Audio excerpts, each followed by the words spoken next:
Pendidikan merupakan salah satu hak asasi manusia. Bahkan hal ini dijamin oleh Undang-Undang Dasar tahun 1945. Tapi belum semua anak di Indonesia mendapatkan haknya. Pusat Statistik Indonesia mencatat hingga 2012 banyak 4,5 juta anak Indonesia hidup di jalanan. Kehidupan yang keras di jalanan itu membuat anak-anak jauh dari kehidupan yang layak, termasuk mendapatkan pendidikan. Salah satu hal yang sangat mendasar kalau kita berbicara tentang masa depan anak-anak, keluarga, masyarakat hingga negara adalah pendidikan. Tapi sangat disayangkan sekali di Indonesia ini banyak kemudian anak-anak marginal di bawah garis kemiskinan ini yang kemudian tidak bisa mengenyam pendidikan. Padahal mereka notabene-nya adalah calon penerus bangsa. Assalamualaikum warahmatullahi wabarakatuh. Nama saya Filza Arbidiani dengan NIM 0221111333208 dari Fakultas Kedokteran Gigi Universitas Airlangga. Pada kesempatan kali ini, saya akan menjelaskan inti dari tugas OAS pembuatan PKMAI mata kuliah Pendidikan Kewarganegaraan dengan tema Perlindungan Hak Asasi Manusia. Masalah yang saya angkat yaitu bagaimana perlindungan hak anak jalanan Indonesia dalam mendapatkan pendidikan. Karya tulis ilmiah tersebut dibuat dengan tujuan mengetahui perlindungan hak anak jalanan Indonesia dalam mendapatkan pendidikan. Manfaat karya tulis ilmiah tersebut dibagi menjadi dua, yaitu manfaat teoritis dan manfaat praktis.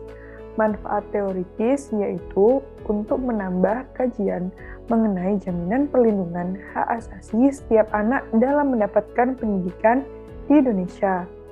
Manfaat praktis dari karya tulis ilmiah tersebut yaitu untuk menambah wawasan pembaca mengenai jaminan perlindungan hak setiap anak dalam mendapatkan pendidikan di Indonesia.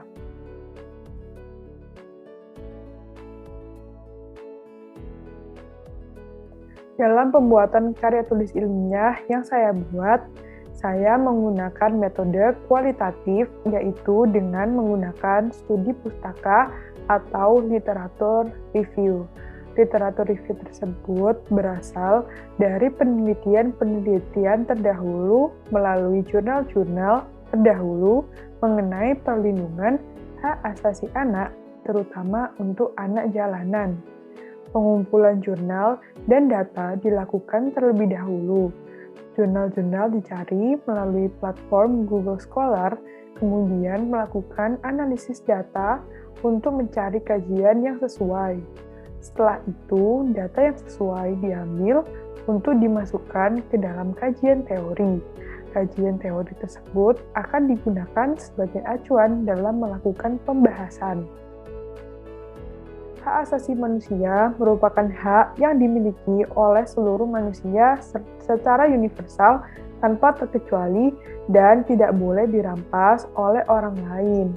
Di Indonesia dibuat peraturan perundang-undangan untuk melindungi hak asasi manusia.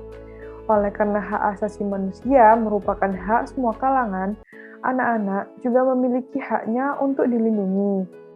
Hak untuk anak sudah diatur dalam peraturan perundang-undangan di setiap negara, termasuk di Indonesia. Undang-Undang Dasar Negara Republik Indonesia pada tahun 1945 menjamin kesejahteraan anak-anak di Indonesia. Meskipun hak untuk anak-anak sudah diatur dalam berbagai macam peraturan perundang-undangan, kenyataannya masih ada anak yang belum mendapatkan haknya seperti anak jalanan. Setiap anak mempunyai hak untuk mendapatkan pendidikan, tak terkecuali anak jalanan. Namun sekarang ini masih terlihat adanya anak jalanan yang berkeliaran. Hal itu menunjukkan bahwa hak asasi anak jalanan untuk mendapatkan pendidikan masih belum terwujud. Hak asasi anak jalanan tersebut sudah mengalami pelanggaran. Terdapat 3 landasan teoritik untuk pemerintah mempertanggungjawabkan pelanggaran terhadap hak asasi anak jalanan, yaitu pelanggaran karena tindakan, pelanggaran karena pembiaran, dan pelanggaran hak asasi manusia dari segi substansi peraturan perundang-undangan. Pelanggaran terhadap hak asasi anak jalanan yang belum mendapatkan pendidikan menunjukkan bahwa peraturan perundang-undangan yang dibuat belum menjadi dasar hukum yang kuat. Dapat disimpulkan bahwa perlindungan hak asasi anak jalanan Indonesia dalam mendapatkan pendidikan masih terbilang kurang kuat. Hal itu dikarenakan belum semua anak jalanan mendapat pendidikan yang layak sesuai dengan peraturan perundang-undangan yang berlaku. Kualitas pendidikan di Indonesia dapat berpengaruh akibat hal tersebut. Kualitas pendidikan di Indonesia dapat menurun. Akibatnya, Indonesia dapat dirugikan di masa depan nanti karena generasi penerus bangsa yang seharusnya sangat banyak belum terasa semuanya. Saya mengucapkan terima kasih atas berkat Tuhan Yang Maha Esa, karya tulis tersebut dapat diselesaikan dengan baik dan dapat selesai tepat pada waktunya. Tidak lupa, saya mengucapkan terima kasih kepada Bapak Dr. Andes Haji Muhammad Adib MA, selaku dosen pengampu mata kuliah Pendidikan Kewarganegaraan kelas C3.10 Universitas Airlangga. Dengan bimbingan beliau dan pembelajaran semasa perkuliahan, saya dapat menyusun karya tulis ilmiah tersebut dengan baik. Saya menyadari karya tulis ilmiah tersebut masih adanya kekurangan. Oleh karena itu, kritik dan saran diharapkan oleh saya untuk evaluasi dalam menyusun karya tulis ilmiah lainnya di kemudian hari. Akhir kata, saya mengucapkan terima kasih. Wassalamualaikum warahmatullahi wabarakatuh.